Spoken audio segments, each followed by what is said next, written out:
வணக்கம். அன்பார்ந்த இணையதள நேயர்களை www.qcrc.in என்ற இணையதளத்துக்காக நியூஸ் தமிழ் செய்தி அறிக்கையில் உங்களை சந்திப்பதில் பெருமகிழ்ச்சி அடைகிறோம். இன்று 14 நவம்பர் 2008க்கான செய்தியை தற்போது பார்க்கலாம். இன்று சட்டமன்றத்தில் இலங்கை போர் நிறுத்தம் கிடையாது என அதிபர் ராஜபக்சே அறிவித்துவிட்ட நிலையில் இந்த விஷயத்தில் மத்திய அரசு என்னதான் செய்யப்போகிறது என்று பல்வேறு கட்சிகளும் சட்டமன்றத்தில் கேள்விகள் எழுப்பினர்.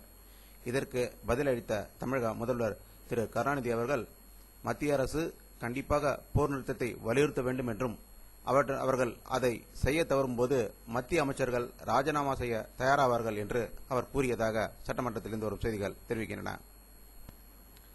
அதிமுக பொதுச் செயலாளர் செல்வி ஜெயலலிதா அவர்கள் இன்று வெளியிட்டுள்ள ஒரு அறிக்கையில் ஓசூர் நகரத்தில் கடுமையான மின்வெட்டு நிலவுவதாகவும் தண்ணீர் பற்றாக்குறை ஏற்பட்டிருக்கிறது என்றும் இதை அரசுக்கு எதிர்ப்பு தெரிவிக்கும் வரையில் வரும் 16ஆம் தேதி ஆர்ப்பாட்டம் அறிவித்திருப்பதாக இன்று செல்வி ஜெயலலிதா அவர்கள் அறிவித்திருக்கிறார்கள்.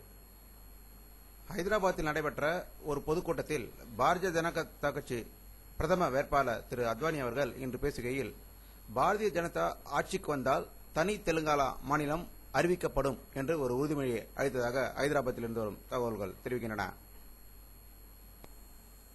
சத்தீஸ்கர் மாநில சட்டமன்ற தேர்தல் இன்று அங்கு நடந்து கொண்டிருக்கிறது. முதற்கட்ட வாக்குப்பதிவு நக்சலைட்டின் அச்சுறுத்தல் காரணமாக மிக மந்தமாக நடந்து கொண்டிருப்பதாகவும் ஒரு சில இடங்களில் கலவரங்கள் ஏற்பட்டதாகவும் அங்கிருந்து வரும் தகவல்கள் தெரிவிக்கின்றன. ஜவஹர்லால் நேருவின் 110வது பிறந்தநாள் விழா மற்றும் இன்று குழந்தைகள் தினமாக கொண்டாடப்படும் நாள் மிக சிறப்பாக கொண்டாடிக் கொண்டிருக்கிறார்கள். டெல்லி பாராளுமன்றத்தில் உள்ள ஜவஹர்லால் நேரு படத்திற்கு அனைத்து கட்சிகள் சார்பாக மலர் மாலை அணிவிக்கப்பட்டதாக டெல்லியிலிருந்து வரும் தகவல்கள் தெரிவிக்கின்றன. ராஜ்கோட்டில் இந்திய இங்கிலாந்து அணிகளுக்கிடையே ஒருநாள் போட்டியில் இங்கிலாந்து அணியை 188 ரன்கள் வித்தியாசத்தில் இந்தியா அபாரமாக தோற்கடித்தது. யுவராஜ் சிங் சதம் அடித்தார். ஆட்ட நாயகனாகவும் தேர்ந்தெடுக்கப்பட்டிருக்கிறார். 7 நாள் ஒரு போட்டியில் முதல் நாளில் இந்தியா வெற்றிருப்பது பெரிய சாதனையாகும்.